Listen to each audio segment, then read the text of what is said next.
sampai di utang digunakan untuk sesuatu yang produktif ya.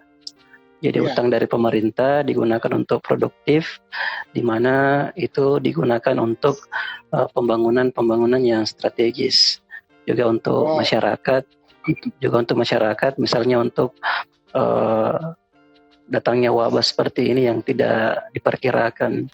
Tapi kan pada akhirnya pemerintah kembali menambah dengan mengeluarkan surat utang yang dikeluarkan khusus mungkin untuk masyarakat di negara kita ya, atau perusahaan-perusahaan yang ada di Indonesia. Jadi surat utang negara atau SBN ya dikeluarkan untuk menangani wabah ini. Jadi kan ceritanya sorry. Jadi kan surat utang negara yang kemarin dikeluarkan itu yang 3 seri RI 1030, 1050 dan 10470.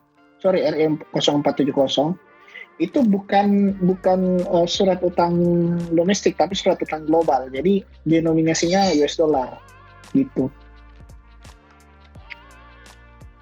Iya, jadi kan maksud saya jadi kan akhirnya bertambahnya utang ini bukannya semakin menambah beban pemerintah, terutama kan kita lagi fokus untuk menangani wabah seperti ini. Karena tadi ada pertanyaan, bukannya utang semakin bertambah dengan adanya kebijakan seperti itu, ditambah lagi potensi bunga yang harus dibayar oleh pemerintah itu semakin banyak. Dengan jangka panjang seperti itu artinya lebih banyak bunga yang harus dibayar.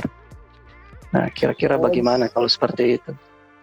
Jadi ceritanya gini, saya kan tadi sudah jelaskan bahwasannya ada goals development atau target pembangunan yang ingin kita capai. Kalau kita tidak mencapainya tepat pada waktunya, negara lain yang mencapai itu duluan, kita bisa tidak akan pernah mencapainya. Sebab negara lain pasti juga merasa kita adalah saingan, dan ketika mereka sudah sampai pada titik puncak pencapaian, kita akan dihalangi untuk mencapai itu. Nah, yang saya mau sampaikan adalah melihat utang tadi, saya sudah katakan tujuan penggunanya dua, untuk mempercepat yang namanya pencapaian target pembangunan, dan yang kedua sebagai dana di talangan ketika terjadi krisis seperti ini.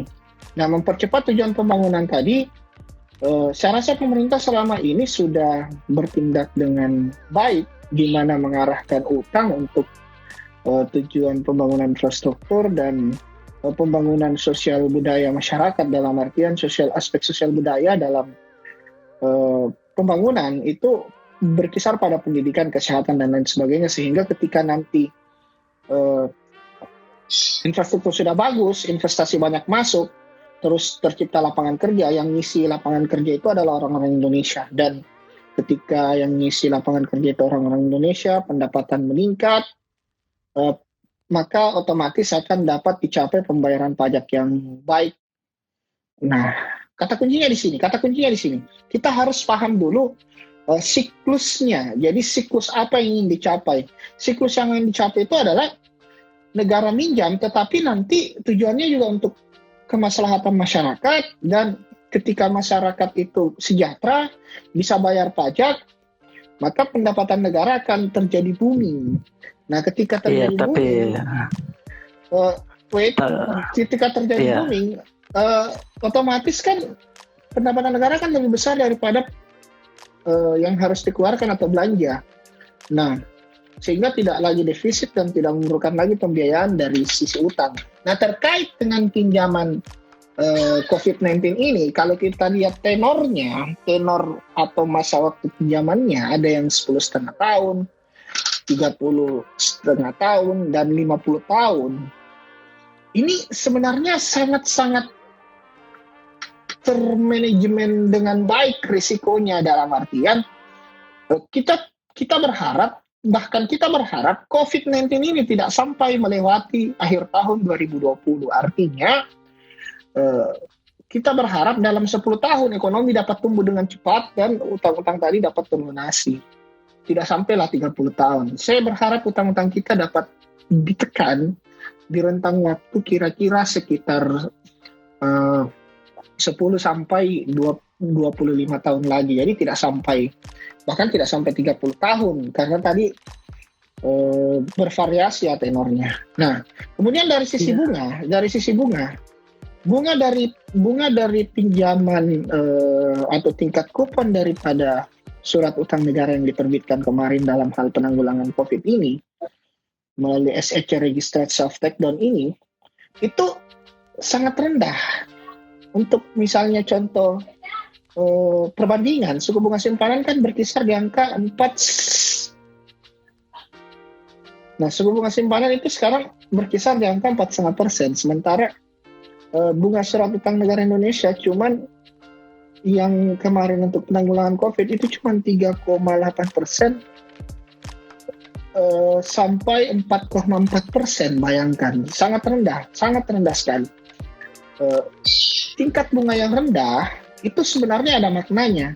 Jadi kenapa tingkat bunga Indonesia rendah?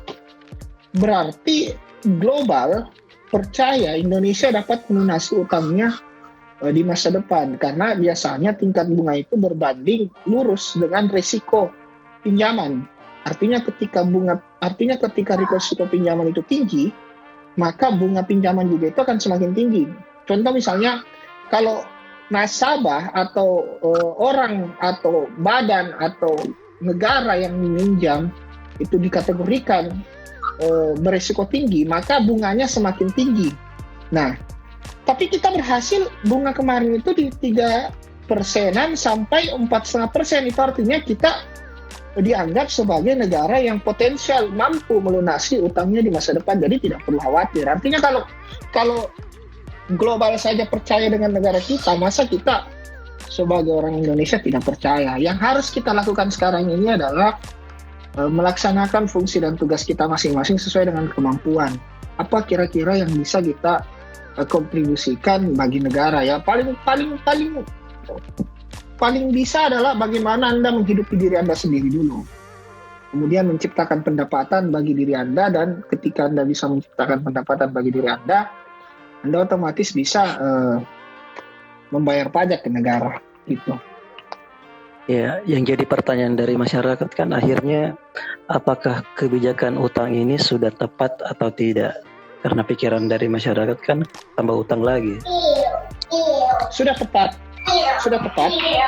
Kalau kita tidak tambah utang, kita tidak akan punya anggaran untuk menyelesaikan wabah ini. Jadi ceritanya kita harus berpikir runtut dulu. Tadi saya sudah menjelaskan runtutan daripada penggunaan utang itu dan bagaimana skemanya agar utang itu dapat terlunasi. Jadi diharapkan yang namanya nanti terjadi boom ekonomi. Nah, terkait dengan negara punya keterbatasan dalam menyelesaikan wabah ini dari sisi anggaran, sehingga harus melakukan kegiatan pembiayaan. Kegiatan pembiayaan itu dengan cara menerbitkan surat utang tadi yang dalam bentuk denominasi dolar yang SEC Registered Self Takedown itu tadi ya kan, yang nilainya mencapai angka kalau dirupiahkan mencapai angka 84 triliun. Nah, kenapa mesti dan harus dan apakah sudah tepat? Kita lihat dalam strategi pemerintah, refocusing anggaran diarahkan pada aspek bagaimana menghentikan dulu wabah ini. Jadi ceritanya kesehatan memukul sosial, sosial memukul ekonomi, begitu runtutannya. Jadi kalau kesehatan terganggu, aspek sosial terganggu.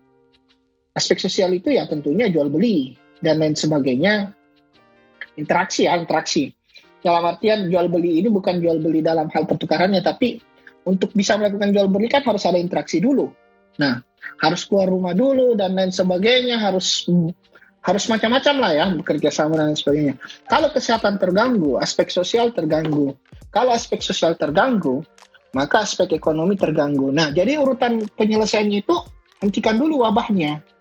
Nah, pinjaman 4,3 miliar dolar tadi yang dalam bentuk denominasi dolar itu pertanyaannya tepat atau tidak, kita bisa lihat dari refocusing pemerintah. Refocusing pemerintah ternyata kebanyakan adalah bagaimana caranya menghentikan dulu wabah ini. Jadi ketika wabah ini berhasil dihentikan, aspek sosial bisa kembali jalan, maka nantinya aspek ekonomi diharapkan akan pulih dengan cepat. Atau seperti yang saya bahasakan di feed saya, kan ada 9 model pemulihan ekonomi berdasarkan 9 skenario. Nah, Ya. yang terbaru kemarin, pemerintah telah mengeluarkan kebijakan untuk sektor real. Ini juga saya singgung di feed saya. Jadi kalau ceritanya pemerintah berhasil melakukan berbagai kombinasi kebijakan, kita bisa pulih dengan model V-shaped economic recovery. Atau dalam artian kita memang sekarang ini sedang fall in down dalam jangka yang cepat, tetapi kita nanti ketika wabah ini berhasil dihentikan, kesehatan sudah berhasil di-manage dengan baik, maka kita akan bisa naik grafiknya dengan cepat atau V-shaped economic recovery gitu. Oke. Jadi tepat, sudah tepat. Jadi tepat sekali ya. Sangat tepat, sudah tepat. Benar. Nah, sekarang ini ada beberapa hal yang perlu memang diperhatikan oleh pemerintah. Jadi ada beberapa hal yang perlu diperhatikan oleh pemerintah karena kita sudah sangat sama-sama tahu urutan untuk menanggulangi ini adalah kesehatan dulu, terus kesehatan nanti sudah baik akan pasti menggerakkan lagi aspek sosial, interaksi dan lain sebagainya, dan nantinya interaksi itu akan menghasilkan yang namanya kegiatan ekonomi dan lain sebagainya. Nah, jadi kesehatan dulu. Jadi hal-hal yang perlu diperhatikan pemerintah, pertama fokus dulu pada kesehatan. Jadi saat ini sudah tepat langkahnya, ada gugus penanggulangan COVID-19, terus dilakukan tes massal dan sebagainya, agar bisa dipisahkan antara yang sehat dan yang sakit, kemudian bisa diobati, agar setiap orang bisa lagi beraktivitas di luar rumah. Itu sudah benar, fokus pada kesehatan. Nah, kemudian memprioritaskan pada masyarakat perkotaan. Jadi ceritanya ada suatu hal yang menggelitik saya, bahwasanya lockdown harus dilakukan dari desa. Ini sesuatu yang falasi menurut saya. Kalau lockdown dilakukan dari desa, pasti pasokan pangan terganggu. Padahal yang dibutuhkan sekarang ini adalah menjaga pasokan pangan. Nah, kalau petani-petani pada lockdown, itu gimana caranya masyarakat di perkotaan itu dapat makanan? Yang kedua adalah sebenarnya interaksi sosial walaupun secara komunitas sangat kuat dan erat, tetapi secara intensitas dan secara kepadatan itu tidak sepadat di kota. Artinya tidak ada petani yang misalnya mencangkul itu jaraknya setengah meter atau 1 meter. Rata-rata mencangkulnya itu pasti jaraknya jauh-jauhan. Beda dengan kita, kenapa kita di kota itu perlu pembatasan sosial? Karena kalau dalam bekerja saja meja kita sampingan, ya kan? Iya. Petani mana ada yang nyangkulnya setengah meter, 2 meter gitu dekatannya, tidak ada. Nah, jadi langkah kedua adalah memprioritaskan pada perkotaan dan bagaimana menjaga agar virus ini tidak ke desa. Sebab kalau desa lumpuh, maka pasti kota yang akan lumpuh juga. Jadi ceritanya, kita tidak boleh menyarankan bahwasannya di desa itu lockdown. Justru petani itu harus disemangati keluar, bekerja, menyediakan pangan dan lain sebagainya. Nah, kemudian biasanya masyarakat di pedesaan itu mampu untuk memenuhi kebutuhan primernya dari hasil-hasil usahanya sendiri. Beda dengan di perkotaan. Maka program-program pemerintah sebenarnya harusnya lebih berfokus kepada sektor perkotaan. Saya tidak pernah mendengar ada warga desa yang mati kelaparan, tetapi banyak saya mendengar warga kota mati kelaparan karena struktur sosial di desa itu pertama masih kuat, dan kemudian secara kemandirian warga desa sebenarnya itu mampu untuk menghasilkan hal-hal primer secara sendiri atau secara mandiri. Nah, jadi saya sangat menentang sekali narasi yang menyatakan bahwasannya lockdown harus dari desa. Itu tidak seperti itu. Nah, langkah yang ketiga adalah langkah kedua tadi itu terkait dengan prioritaskan pada perkotaan. Saya rasa sudah cukup tepat dengan adanya relaksasi perpajakan dan lain sebagainya.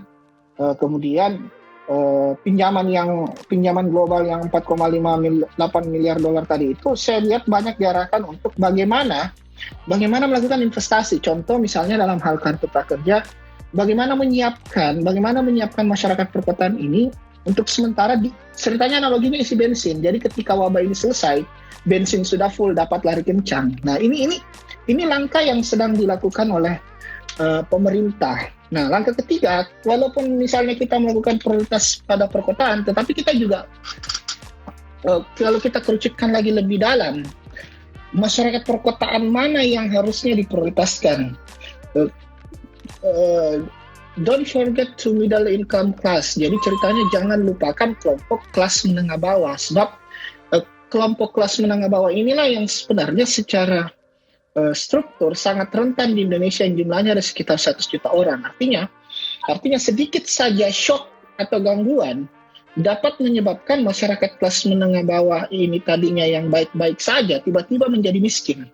Dalam artian struktur pekerjaan di Indonesia itu masih banyak diisi oleh pekerjaan-pekerjaan yang bersifat informal dan pekerjaan-pekerjaan yang menggantungkan pada pendapatan harian. Sementara kita tahu sendiri wabah COVID-19 ini sangat memukul sektor informal dan sangat memukul sektor pekerjaan yang menggantungkan pada pendapatan harian. Oleh karena itu, jangan lupakan masyarakat kelas menengah bawah.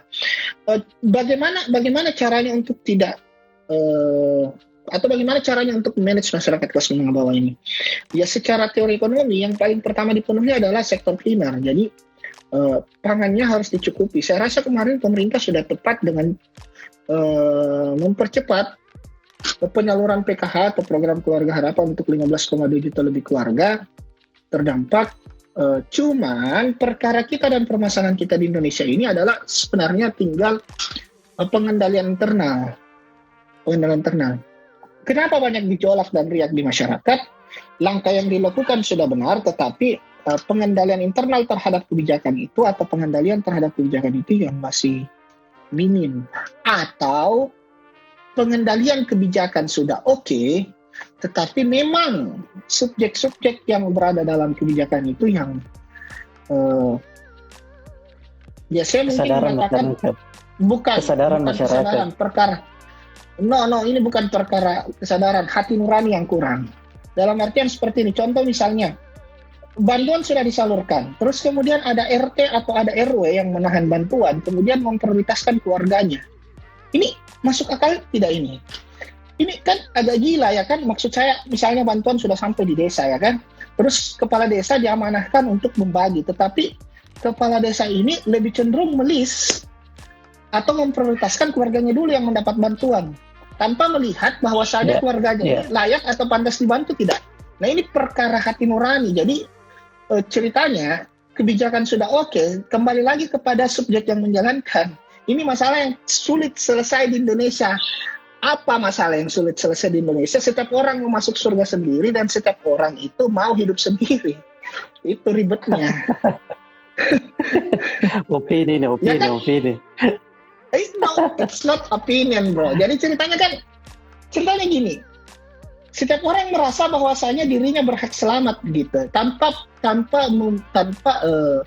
melihat bahwasanya sebenarnya ada yang lebih membutuhkan dari dia. Jadi ini yang perlu, akhirnya timbullah korupsi dan lain sebagainya. Ini yang perlu dirasionalisasi mungkin. Jadi kan kalau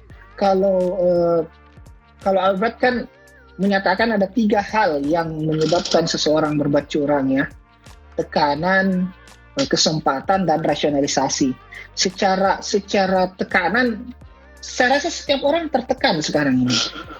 Secara kesempatan, saya rasa birokrasi kita sudah cukup bagus.